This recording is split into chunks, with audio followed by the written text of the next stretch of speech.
Приветствуем наших подписчиков и гостей нашего канала. Друзья, мы вас всех приветствуем в изобилии и достатке.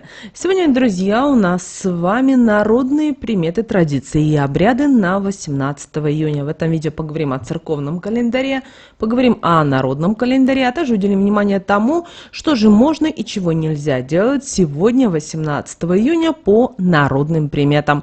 Прямо сейчас, друзья, ставьте лайк этому видео, обязательно подписывайтесь на наш канал, если вы еще не подписаны. У нас много полезной, важной, нужной, интересной информации. Также всех хотим поблагодарить за донаты, друзья, которые вы нам отправляете. Нам очень приятно.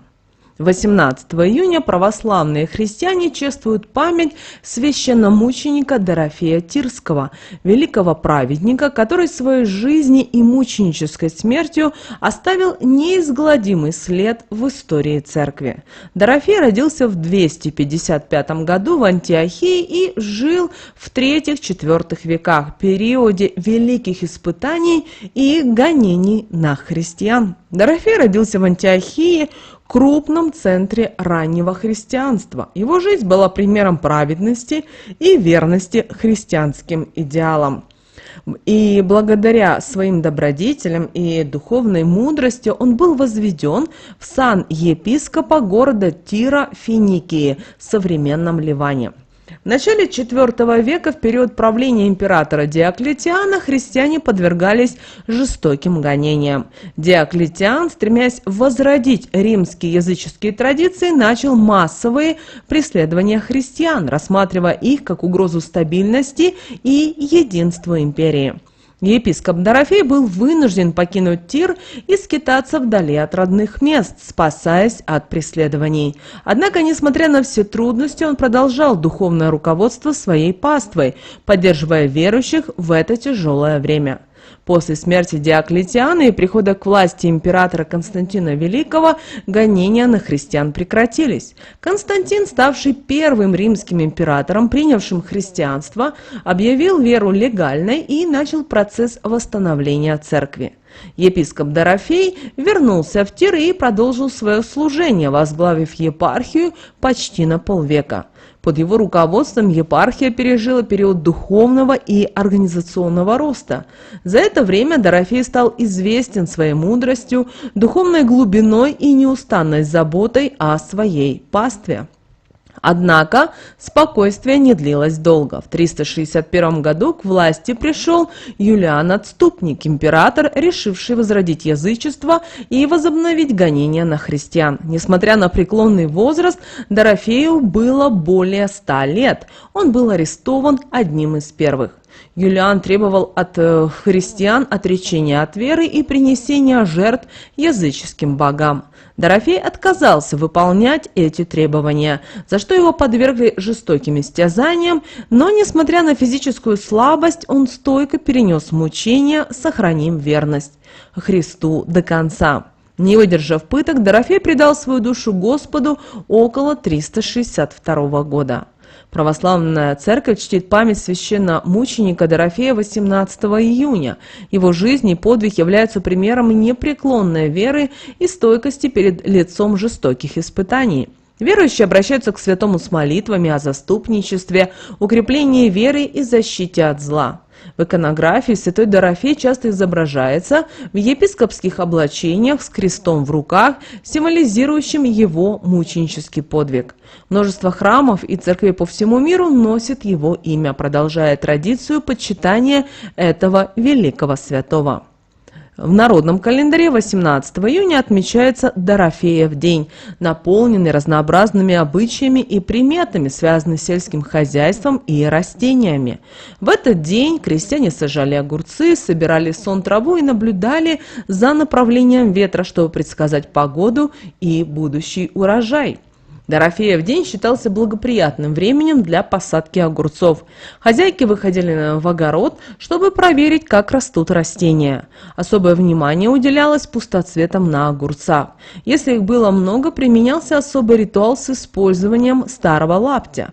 Лапоть волокли ногой по огороду и забрасывали в огурцы, произнося определенные магические слова. Этот обряд считался мощным средством для улучшения урожая.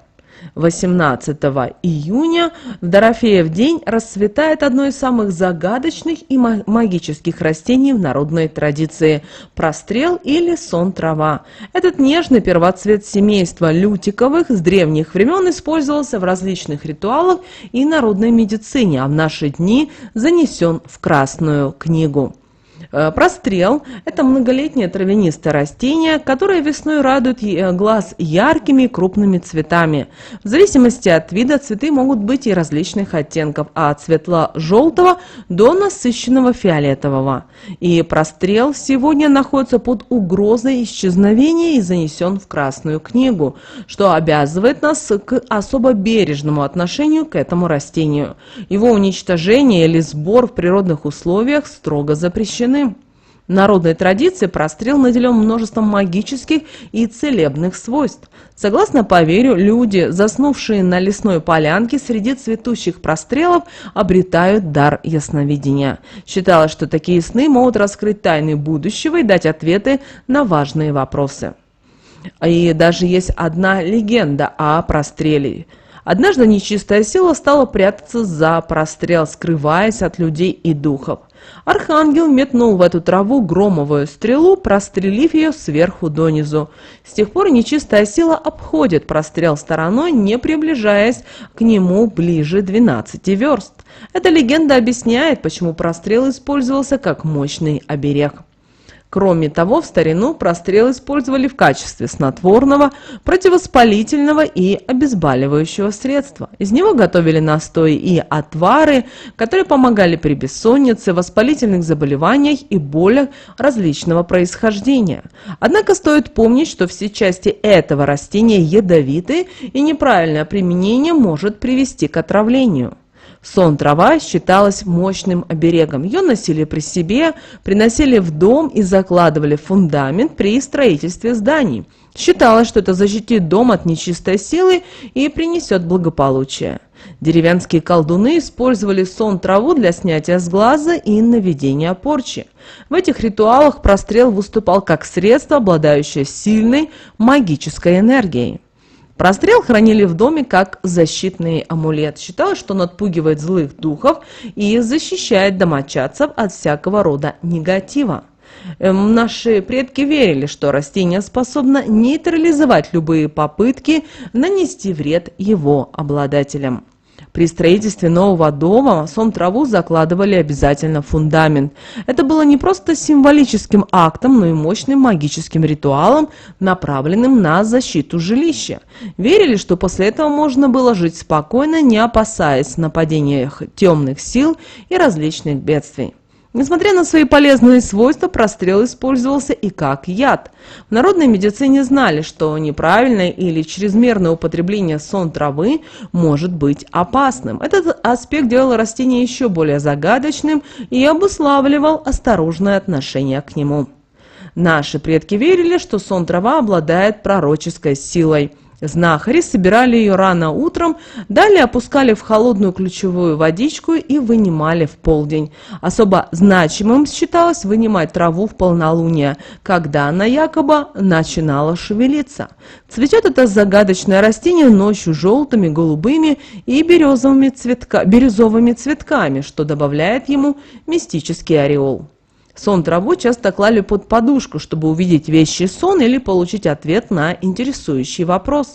Сны, приснившиеся с использованием этой травы, считались пророческими.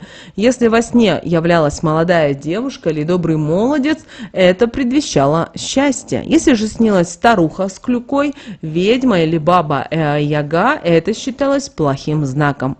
Кроме мистических свойств, сон-трава использовалась и в народной медицине.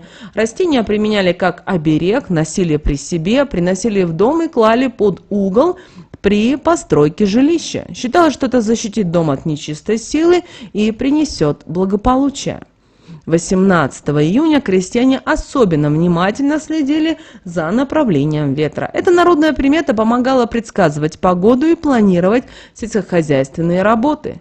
Ветер, который дул с определенных направлений, мог указывать на будущие дожди или засуху, что важно было для успешного ведения хозяйства.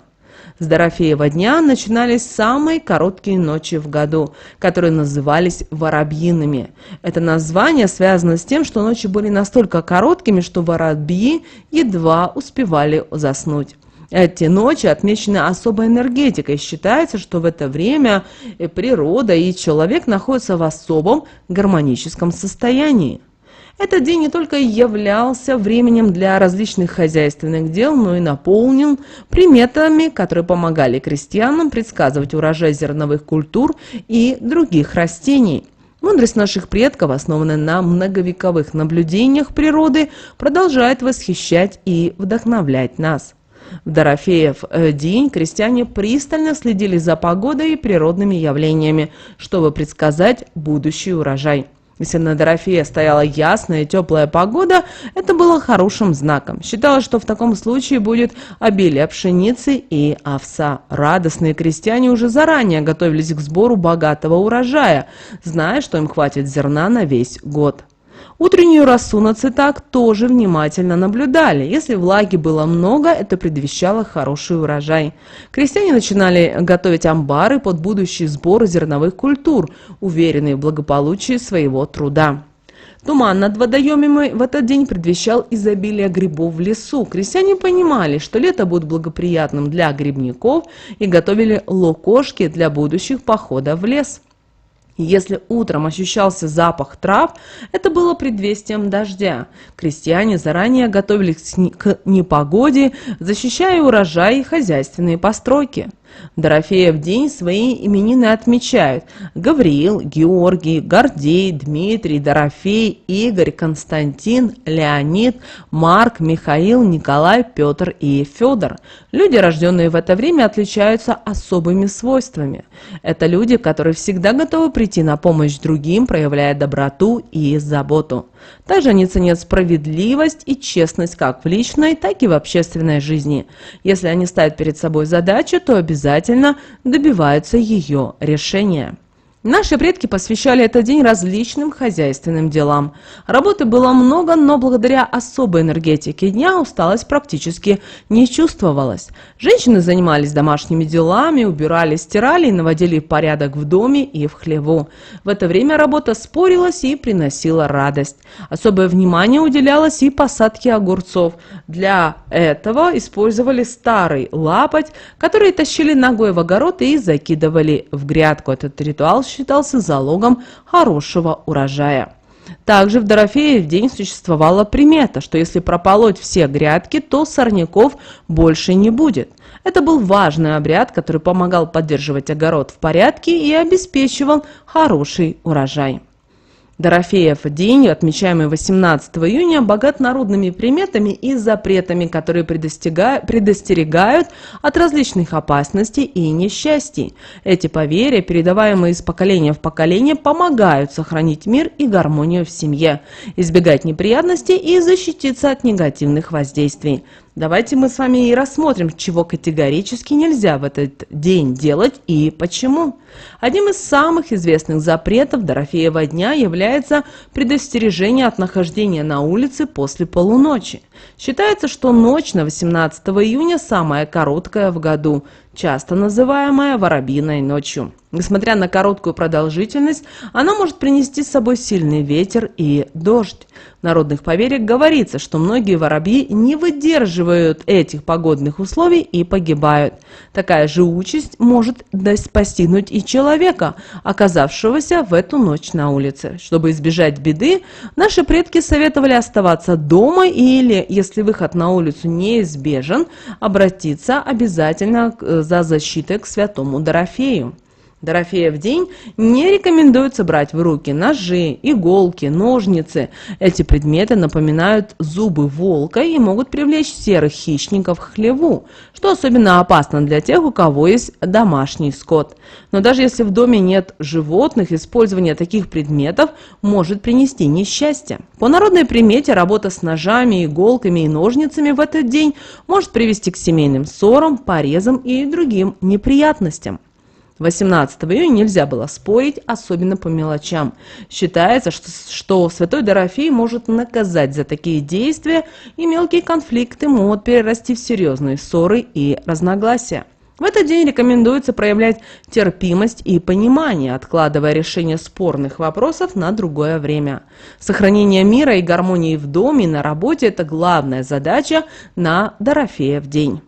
В Дорофеев день категорически запрещается рассказывать чужие тайны, даже самым близким людям. Считается, что за нарушение этого запрета на языке может вскочить большой типун, который будет очень сложно вылечить. Эта примета подчеркивает важность сохранения доверия и уважения к личной информации других людей. 18 июня не рекомендуется вступать в разговоры с незнакомыми людьми. Народные поверья говорят, что в этот день нечистая сила может принимать человеческий облик, чтобы выведать людские тайны и использовать их во вред. Поэтому лучше избегать контактов с незнакомцами, чтобы защитить себя и свою семью от возможных негативных воздействий. Одним из ключевых запретов Дорофеева дня является предостережение от поднятия денег или вещей, которые кто-то обронил.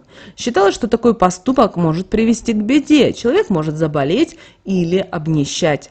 В народных поверьях говорится, что потерянные деньги или вещи могут быть заговоренными, и их подъем может перенести негативную энергию на того, кто их нашел. Дорофеев день категорически не рекомендуется рассказывать ночные сны, особенно если они были страшными или плохими.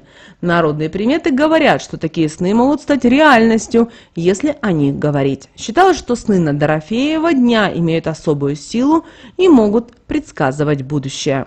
Для того, чтобы избежать негативных последствий от плохих сновидений, в Дорофеев день следует обратиться за помощью к своему ангелу-хранителю. Наши предки верили, что ангел-хранитель может разгадать сон, успокоить и подсказать, что делать, чтобы отвести от себя приснившийся негатив. Вот такой, друзья, у нас с вами день, 18 июня, по народным приметам, традициям и обрядам. Обязательно ставьте лайк, обязательно подписывайтесь на наш канал, если вы еще не подписаны. Друзья, у нас очень много полезной, важной и нужной информации. Ну а прямо сейчас, друзья, на экране вы видите два всплывающих окна. Друзья, это следующие рекомендованные видео для вас. Нажимайте на то видео, которое вам на интуитивном уровне понравилось больше, и смотрите, друзья. Всех вам мыслимых и немыслимых благ. Услышимся с вами уже буквально в следующем видео.